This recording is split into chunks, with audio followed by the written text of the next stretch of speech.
नमस्कार और स्वागत है एक बार फिर से आप सभी का आज की इस वीडियो में। मेरा नाम है दीपक मौर्य। जैसा कि आप सभी जानते हैं कि हम इंडियन पॉलिटी के सिलेबस को कवर कर रहे हैं और उसी क्रम में हम फंडामेंटल राइट्स के टॉपिक को कवर कर रहे थे।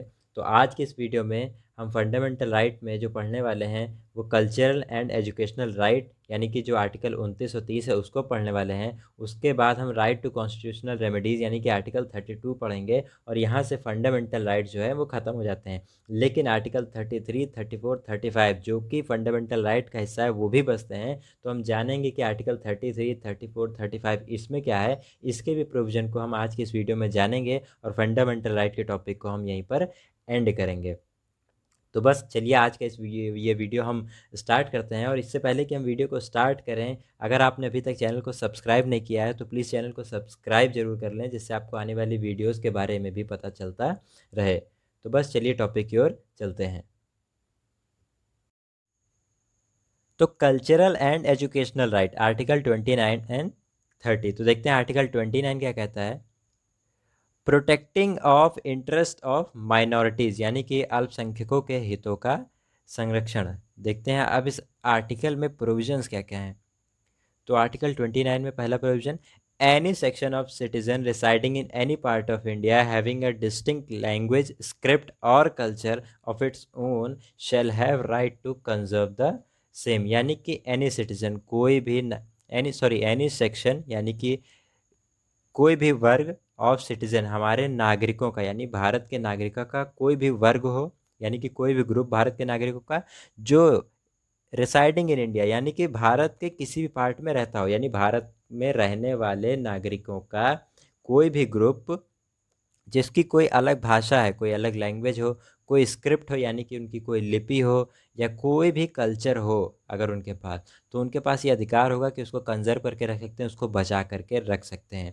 यानी कि भारत के नागरिकों का जो भारत में रहते हैं उनका कोई वर्ग जिनकी कोई अलग भाषा है, कोई लिपि है, कोई संस्कृति है, कोई कल्चर है, तो उसको बचा करके रख सकते हैं। फॉर एग्ज़ाम्पल अगर कोई भारत का कोई ग्रुप है, मान लीजिए गाँव का, या कोई समुदाय है, कोई कम्युनिटी है जिसका कोई अपना विशेष नृत्य कला है या उनकी कोई शिल्प कला है या उनकी कोई कोई भी और कोई अन्य भी कला है, तो अगर उस कला को, उस आर्ट को, उस कल्चर को या उस लैंग्वेज को, उस स्क्रिप्ट को वो बचा कर रखना चाहते हैं, उसको कंजर्व करना चाहते हैं, तो ये उनका राइट है आर्टिकल 29 के तहत।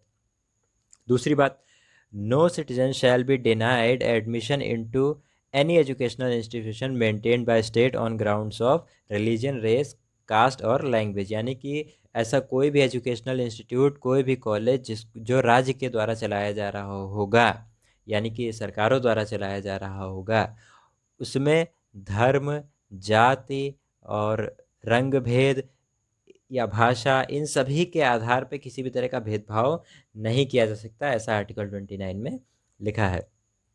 Last point, minority word includes both religious as well as linguistic. यानी कि अब माइनॉरिटी का मतलब क्या है। माइनॉरिटी का मतलब यहाँ पर है रिलीजियस माइनॉरिटी और लिंग्विस्टिक माइनॉरिटी। मतलब देखिए, माइनॉरिटी दो तरह की होती है। माइनॉरिटी मतलब अल्पसंख्यक। तो अल्पसंख्यक दो तरह से होते हैं। अल्पसंख्यक का मतलब हो गया कि भाषा में कम, सॉरी, संख्या में कम, जो जो गिनती में कम है। तो अब रिलीजियस का मतलब है, रिलीजियस मतलब धर्म, तो ऐसे धर्म जिनको मानने वाले लोग बहुत कम हैं, तो ऐसे कम लोगों के ग्रुप को हम रिलीजियस माइनॉरिटी कहेंगे। और ऐसे ये लिंग्विस्टिक का मतलब भाषाई आधार पे, तो ऐसी कुछ भाषाएं जिन भाषा को बोलने वाले लोग कम हैं, तो ऐसे कम लोगों को हम लिंग्विस्टिक माइनॉरिटीज़ कहेंगे। यानी कि जो यहाँ पर माइनॉरिटी वर्ड है उसके अंदर रिलीजियस को भी इंक्लूड किया जाता है और लिंग्विस्टिक को भी इंक्लूड किया जाता है, जहाँ जहाँ यहाँ माइनॉरिटी वर्ड का यूज़ किया गया है। अब आते हैं आर्टिकल 30 पे। आर्टिकल 30 क्या कहता है। Right of minorities to establish and administrate educational institutes. शिक्षा संस्थानों की स्थापना और प्रशासन करने का अल्पसंख्यकों का अधिकार। All minorities shall have this right. The word minority is now where explained in constitution of India. यानी कि सभी जितनी भी माइनॉरिटीज़ हैं उनके पास यह राइट है कि वह अपने एजुकेशनल इंस्टीट्यूट को इस्टेब्लिश कर सकते हैं और एडमिनिस्ट्रेशन भी उनका कर सकते हैं। यानी कि माइनॉरिटीज़ अपने अपनी कम्युनिटी का एक कॉलेज कोई बना सकते हैं और उसको जो है एडमिनिस्ट्रेट उसको चला भी सकते हैं, ये उनका राइट है। और इस आर्टिकल के तहत कहीं भी माइनॉरिटी वर्ड को कॉन्स्टिट्यूशन में डिफाइन नहीं किया गया है। तो ये हो गया आर्टिकल 29 और 30। अब आते हैं हम राइट टू कॉन्स्टिट्यूशनल रेमेडीज़ यानी कि आर्टिकल 32। बहुत ही ज़्यादा इम्पॉर्टेंट आर्टिकल है, क्योंकि अगर ये आर्टिकल नहीं रहता है तो किसी भी फंडामेंटल राइट का कोई भी मतलब नहीं रह जाता है। जैसा कि हमने स्टार्टिंग में ही पढ़ा था कि कोई भी जो हमारे फंडामेंटल राइट का अगर वायलेशन होता है तो हम डायरेक्ट सुप्रीम कोर्ट जा सकते हैं उसको उसके बारे में कंप्लेन करने के लिए कि ये हमारे फंडामेंटल राइट का वायलेशन यहाँ पर हो रहा है। तो लेकिन ये लिखा कहाँ पर है? अगर सिर्फ ऐसे कहने से तो नहीं हो जाता कि हाँ नहीं सुप्रीम कोर्ट जा सकते हैं। तो ये जो लिखा हुआ है ये जो प्रोविज़न है, ये प्रोविज़न ही आर्टिकल 32 में किया गया है। ये देखते हैं, right to move Supreme Court by appropriate way for enforcement of fundamental right. यानी कि आर्टिकल 32 ही ये बताता है कि अगर हमारे किसी फंडामेंटल राइट का वायलेशन होता है तो हम सुप्रीम कोर्ट जा सकते हैं। अभी तक तो सिर्फ हम कहते आ रहे थे कि हम जा सकते हैं, लेकिन वो ऐसा कहीं लिखा हुआ नहीं देखा था। तो ये है आर्टिकल 32, ये बताता है कि अगर हमारे फंडामेंटल राइट का वायलेशन हुआ तो होता है तो हम डायरेक्ट सुप्रीम कोर्ट जा सकते हैं। Supreme Court shall have power to issue direction or writs for enforcement of any of the fundamental right. यानी कि अगर किसी फंडामेंटल राइट का वायलेशन हो रहा होगा तो फिर सुप्रीम कोर्ट के पास पावर है इशू करने का, डायरेक्शन यानी कि वो निर्देश दे सकता है, रिट जारी कर सकता है फंडामेंटल राइट का वायलेशन रोकने के लिए। अगर हमारा किसी भी फंडामेंटल राइट का वायलेशन हो रहा है तो हम सुप्रीम कोर्ट जाते हैं और सुप्रीम कोर्ट जो है वो डायरेक्शन देता है या रिट जारी करता है इसको सही करने के लिए। Parliament can empower any court to issue directions orders and writs of all kind. Parliament जो है वो किसी भी कोर्ट को जो है वो मतलब एम्पावर कर सकती है किस डायरेक्शंस और ऑर्डर्स और रिट इशू करने के लिए। अब इसके अंदर हाई कोर्ट इंक्लूड नहीं किए जाते हैं। Right to move Supreme Court shall not be suspended except as otherwise provided by the constitution. तो पहले तो पहली लाइन पढ़ते हैं, right to move to Supreme Court shall not be suspended. यानी कि अगर हमको सुप्रीम कोर्ट जाना है हमारे फंडामेंटल राइट के वायलेशन पे तो ये सस्पेंड नहीं किया जा सकता, ये अधिकार हमारा हमेशा रहेगा। हम सुप्रीम कोर्ट जा सकते हैं अगर हमारे फंडामेंटल राइट का वायलेशन हो रहा है।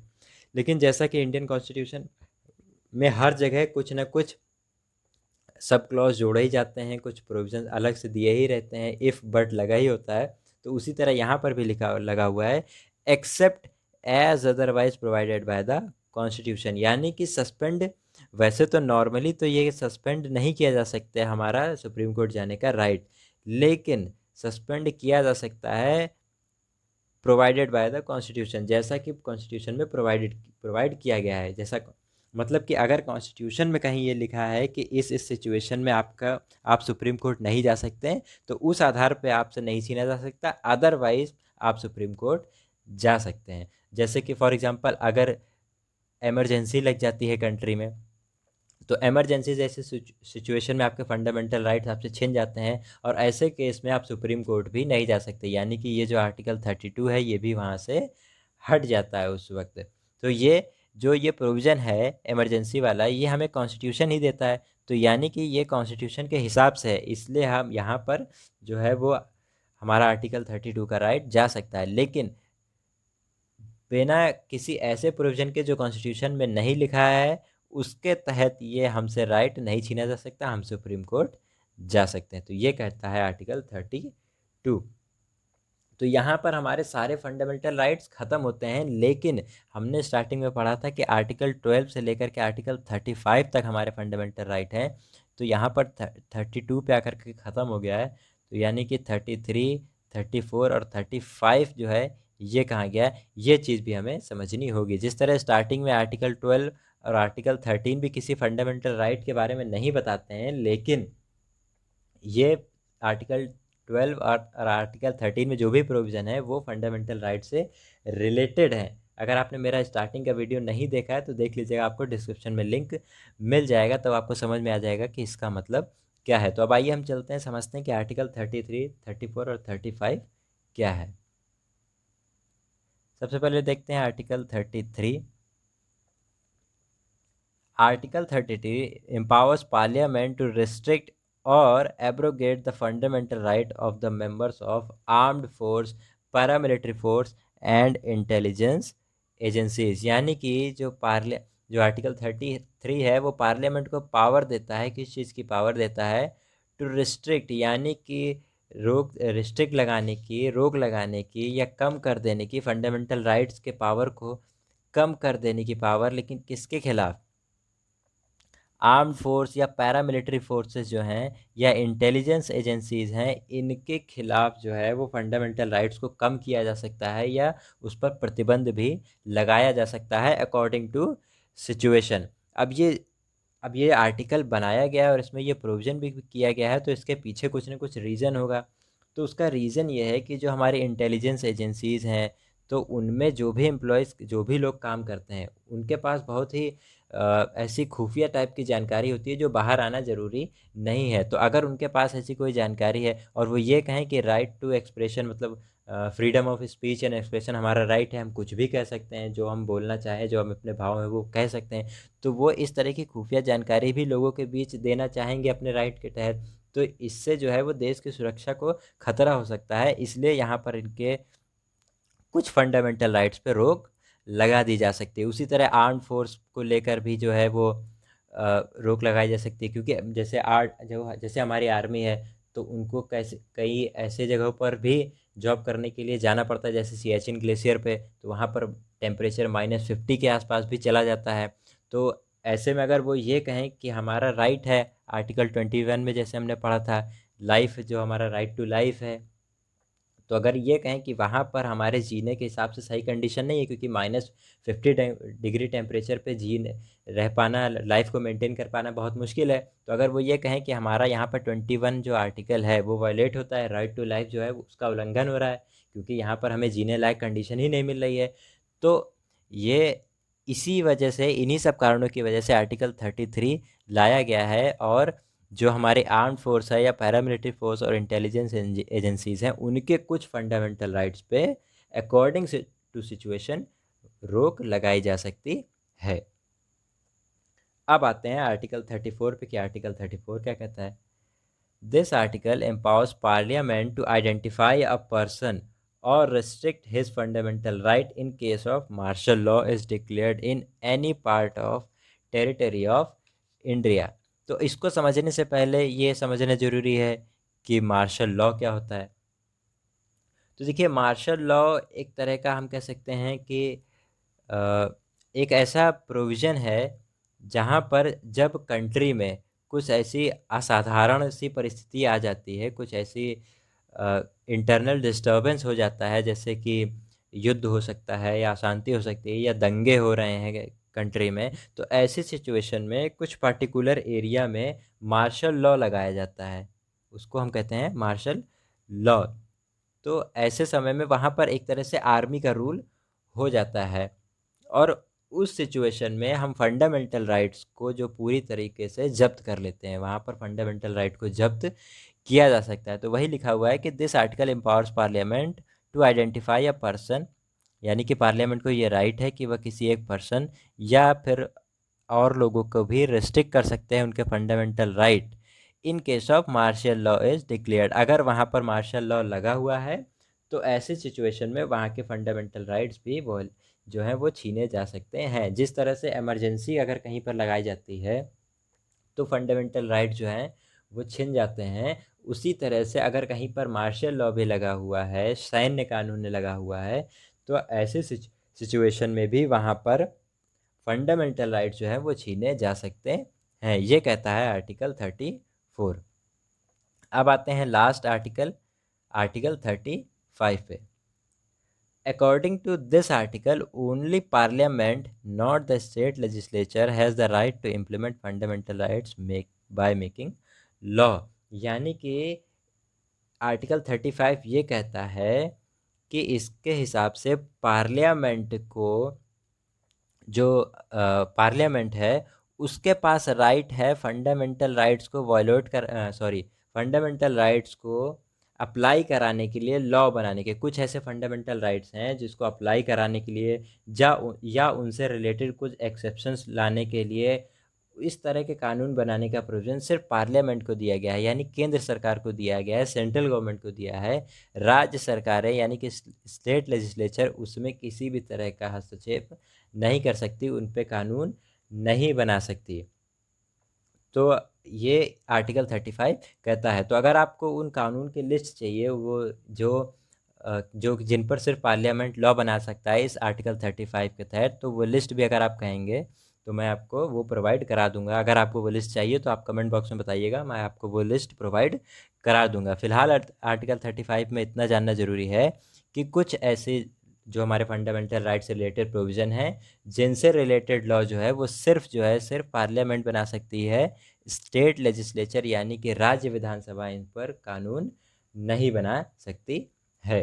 तो इसी आर्टिकल के साथ हमारा फंडामेंटल राइट का जो पूरा टॉपिक है वो यहीं पर समाप्त होता है। आशा करता हूँ आपको सारी चीज़ें समझ में आ गई होंगी। अगर आप फंडामेंटल राइट पढ़ रहे हैं तो स्टार्टिंग से आर्टिकल 12 से ही स्टार्ट कीजिएगा और फिर एंड तक एक एक वीडियो में धीरे धीरे इसको कवर करने की कोशिश कीजिएगा, तभी आपको ये सारे आर्टिकल, सारे फंडामेंटल राइट के बारे में अच्छे से समझ में आ पाएगा। तो बस आशा करता हूँ कि आपको आज का भी ये वीडियो पसंद आया होगा। तो अगर वीडियो पसंद आया तो प्लीज़ वीडियो को लाइक करें, कमेंट करें और दूसरों के साथ शेयर भी करें, और साथ ही साथ चैनल को सब्सक्राइब भी कर लें, जिससे आपको आने वाली वीडियोस के बारे में भी पता चलता रहे। तो आज की इस वीडियो में अपना समय देने के लिए बहुत बहुत धन्यवाद।